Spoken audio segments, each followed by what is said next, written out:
नमस्कार आप सभी को। सुपर 10 सीरीज के तहत आज फिर मैं हाजिर हूँ। फटाफट, फास्ट और 10 क्वेश्चन। इस तरह से हम एग्ज़ाम से पहले, मेरा तो इरादा है कि जब स्कूल का टाइम 10 से 1 हो जाएगा, मेरी स्कूल का टाइम, तब आपको बहुत सारे वीडियो, जितने भी प्रीवियस ईयर्स एग्ज़ाम में प्रत्येक टॉपिक के जो जो क्वेश्चंस आए हैं, और आप निश्चिंत रहिए इसी अपने चैनल पर जितने पिछले थर्ड ग्रेड के वैकेंसियाँ हुई है और उनके एग्ज़ाम के जो सवाल आए हैं, चाहे वो टेट हो, चाहे वो जो रिट के माध्यम से एग्ज़ाम हुआ हो, चाहे आरटेट के माध्यम से हुआ हो, और चाहे वो एग्ज़ाम्स कम्पिटिटिव हुए थे 2012 और 13 वाले, तो उन सभी वैकेंसीज के पेपर्स को मैं यहाँ सॉल्व करवा के आपको डाल दूँगा। तो आप इस चैनल पे बने रहिए, लगातार देखते रहिए, और जीके के जितने भी और कहीं से भी जो भी प्रीवियस ईयर्स के क्वेश्चंस होंगे, वो सारा मटेरियल में एक जगह व्यवस्थित करके धीरे धीरे, जैसे स्कूल का टाइम थोड़ा सा अभी 10 से 4 है तो समय कम मिल पाता है, तो उसके बाद ये समय मिलते ही मैं आपको आपके एग्ज़ाम से पहले पहले बहुत सारा, ढेर सारा मटेरियल आपको अवेलेबल करवा दूंगा। ये मेरा दावा है। तो मेरे साथ जुड़े रहिए, बने रहिए, और चैनल को, हाँ, एक थोड़ी सी गुजारिश थी आपसे कि चैनल को अधिक से अधिक सब्सक्राइब करिए या अपने दोस्तों से कराइए, ताकि मेरे जो शुरुआती आपका सहयोग अतुलनीय रहे, मतलब ठीक है ना। तो एग्ज़ाम के लिए शुभकामनाएं। अब अपन शुरू करते हैं। बिल्कुल ईजी सा है, और इसी के साथ जितने भी लोक देवता टॉपिक से एग्जाम में क्वेश्चन बने वो सॉल्व हो जाएंगे। कल मैं नई सीरीज के साथ, भले वो टॉपिक नहीं पढ़ाया हो, पर उनके चाहे वो लोक देविया हो तो लोक देविया वाला कर देंगे, ताकि लोक देवता और लोक देविया एक साथ हो जाएं। फिर हर एक टॉपिक से अपने स्टार्ट करेंगे कि पिछले एग्जाम में कितने क्वेश्चन किसी टॉपिक से पूछे गए, तो सारी सीरीज आपको लमसम, मतलब करीबन करीबन 100 सीरीज, मतलब कि 1000 क्वेश्चन में अवेलेबल करवा दूंगा, मतलब ठीक है ना। तो मेरे साथ जुड़े रहिए। और बिल्कुल आसान सा टॉपिक कि मतलब किस, अब पहला सवाल कि किस लोक देवता का थान, थान यानी स्थान, ठीक है ना, मंदिर, थान भी बोला था, मतलब कहलाता है, देवरा भी कहलाता है रामदेव जी वाला, और जो अपने आई माता, जो सिरवी समाज की कुल देवी है और जिसका प्रसिद्ध मंदिर बिलाड़ा, क्या कहते हैं, जोधपुर जिले में है, जब गुजर जाति का प्रवेश वर्जित है वहाँ पर, और जो उनके गांव गांव में स्थान होते हैं जोगमाया, आई माता या जगदम्बा के, उनको बडेर कहा जाता है। तो ध्यान रखना, बडेर हुआ, दरगाह हुआ, थान हुआ, देवरा हुआ, ये मंदिर हुआ, ये सब एक ही जगह है, ठीक है ना। तो ये ध्यान रखना कि जो खेजड़ी के पेड़ के नीचे है, तो ये खेजड़ी को आपको ध्यान ही है। और ये सवाल कब पूछा गया था? राजस्थान पुलिस 2008 वाली, कि सर आपको पूछा जाएगा रिट के, तो भाई रिट का भी लेवल कोई हाई नहीं होता है, या पुलिस, पटवारी, ऐसा जो भी एग्जाम देते हो, किसी भी एग्जाम में जो, अगर अब इन टॉपिक से सवाल बनेंगे अगर लोक देवता, तो वो ऐसे ही बनेंगे।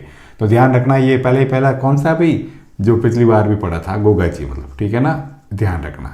और फिर बता रहा हूँ, है ना, गोगा जी, गो यानी गोरखनाथ जी, गा यानी गाय, खेजड़ी यानी समी वृक्ष, जिसको दशहरे में पूजा भी की जाती है। मारवाड़ी में जाटी वृक्ष भी कहते हैं, इसके पत्तियों को लूम कहते हैं, फल को सांगरी कहते हैं, सूखे हुए फल को खोखा कहा जाता है, और ये मारवाड़ का कल्प वृक्ष कहलाता है। इसका जो अपना राजस्थान का राज्य वृक्ष है, और इसका बोटनिकल नाम प्रोसोपिस शिनेरारिया है। तो 1 सेकंड में आपकी सारी जानकारी क्लियर, ठीक है ना। तो राम सपीर नाम से कौन से लोक देवता फेमस है? तो क्या सर, ये क्या सवाल पूछते हो आप? तो बिल्कुल एग्जाम में पूछे गए, ना कि मैं पूछ रहा हूँ। ये भी राजस्थान पुलिस 2008 वाले में आया। तो राम सपीर, तो ध्यान रखना रामदेव जी। तो जैसे गोगा पीर, गोगा जी, मुसलमान मोस्टली पीर, है ना, रामदेव जी को, मतलब ठीक है ना। रुनेचा वाले अपने बाबा रामदेव, रुनेचा का धनी, वो वाली चीज। तो पीर यानी पीड़ा को हरने वाला। पीर शब्द का सामान्य अर्थ होता है जो दुख या पीड़ा या दर्द को हर दे। जैसे कि आपके लिए अगर रामदेव जी ने सिलेक्शन करा दिया तो आपके लिए भी पीर है, ठीक है ना। तो ध्यान रखना ये सवाल बहुत सारे एग्जाम में। देखो एक चीज़ ये ध्यान रखना, पापू जी को इतनी अच्छी तरह से पढ़ना कि ऐसा कोई एग्जाम नहीं गया जिसमें पापू जी से संबंधित सवाल नहीं आया है।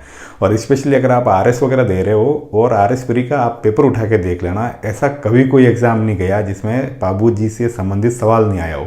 चाहे वो ऊँटों के आराध्य देवता, देवासी या रेखा जाति के आराध्य देवता, या ऊँट लाने का श्रेय, या पापू प्रकाश, कुछ न कुछ पढ़ वगैरह, उस पर सवाल आता ही रहता है। तो आप ध्यान रखना, ऊँटों के लोक देवता या ऊँटों को मारवाड़ में लाने का श्रेय कौन से लोक देवता को जाता है? तो वो ध्यान रखना पापू जी को जाता है।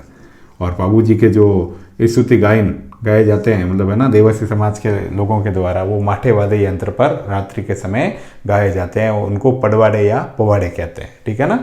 पढ़ वगैरह का बता दिया पिछले वीडियो में। प्लेग रक्षक देवता के रूप में भी कौन से फेमस हुए थे, तो ध्यान रखना इनका भी आंसर ये ईओ एग्जाम और राजस्थान पुलिस दोनों में पूछा गया। राजस्थान पुलिस 2003 वाले में और EO NEO executive officer exam 2008 वाले में भी पूछा गया है। प्लेग रक्षक प से पन, प से पाबूजी, तो ध्यान रखना इनका भी आंसर पाबूजी ही आएगा, मतलब ठीक है। और ये सवाल कब पूछा गया था, राजस्थान पुलिस 95 में। एकमात्र लोक देवता जो कि कवि भी थे, ठीक है ना, तो ये आप ध्यान रखना। एग्जाम जब मैंने पढ़ाया टॉपिक तब भी पढ़ाया और आज पुनः पढ़ा रहा हूँ। ये पूछा गया था बीएड 1905 वाले में। तो ये कौन से थे भाई, अपने रामदेव जी, एकमात्र लोक देवता जो लोक कवि भी थे। और मतलब जो इनका ग्रंथ का नाम है वो है अपने 24 वाणियाँ।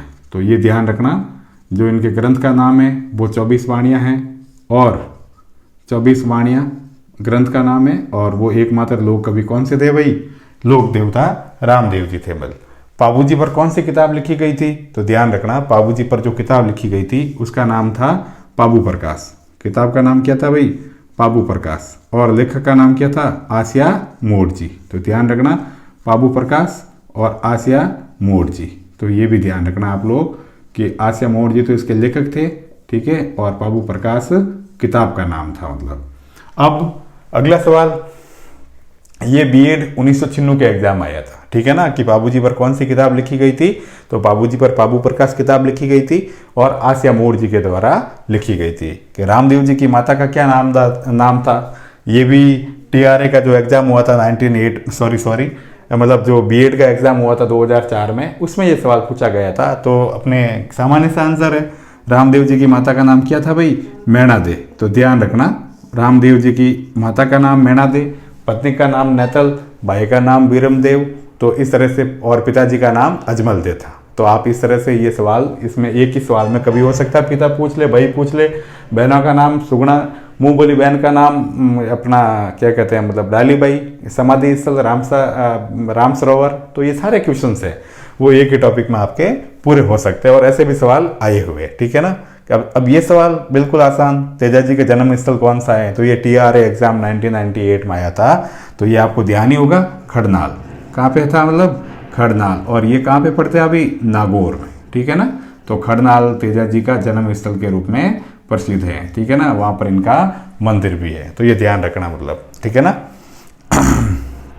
सांप कहाँ दशा था, सेंद्रिया गांव में, ठीक है ना, ध्यान रखना। हड़बू जी का जन्म स्थल कौन सा गांव है, मतलब वैसे सवाल जो आया था एग्जाम में एग्रीकल्चर सुपरवाइजर 2015 वाली में, तो वहाँ जिले का नाम था। तो जिले का नाम जब भी आपको पूछा जाए तो वही ध्यान नागौर में, और कस्बे का नाम बुंडेल, ठीक है ना। तो ये नागौर में मतलब, तो ये ध्यान रखना वहाँ जिले का नाम ही आया था एग्जाम में, जिले के नाम से ही पूछा गया था, तो वो नागौर कस्बे में हुआ था, ठीक है। और तेजाजी का जो ये सवाल थोड़ा सा काम का है, तो ये थोड़ा सा ध्यान रखना आप लोग कि तेजाजी का बासी दुगारी तीर्थ स्थल या बासी दुगारी स्थल कहाँ पे है या कौन से जिले में है, तो वो ध्यान रखना। कहाँ पे है भाई, बूंदी में। तो ये ध्यान रखना बूंदी में। ये सवाल मैंने पढ़ाते वक्त भी बताया था, तो ये थोड़ा सा ज़्यादा काम का है, बासी दुगारी, क्योंकि इनकी अधिकतर कर्मस्थली बासी दुगारी ही रही थी और ये अजमेर क्षेत्र के प्रसिद्ध लोक देवता है, ठीक है ना। तो इस तरह से सुपर 10 सीरीज खत्म हुई और मैं लगातार आपके नए नए सवाल, नए नए एग्जाम्स के क्वेश्चन, प्रीवियस ईयर्स के पेपर्स और साथ ही साथ टॉपिक्स भी अपने, चाहे वो रिट को, पटवारी को, एसआई को, second grade, first grade, RS, pre, mains तक के सारे टॉपिक्स वीडियो जैसे जैसे मुझे वक्त मिलेगा मैं आपके लिए बनाता रहूँगा। आप मुझे संबल देते रहिए, मेरा संबल हमेशा आपके साथ है और शुभकामनाएं भी। सुनने के लिए पुनः शुक्रिया, थैंक यू। अपनी तैयारी जारी रखिए, थैंक यू।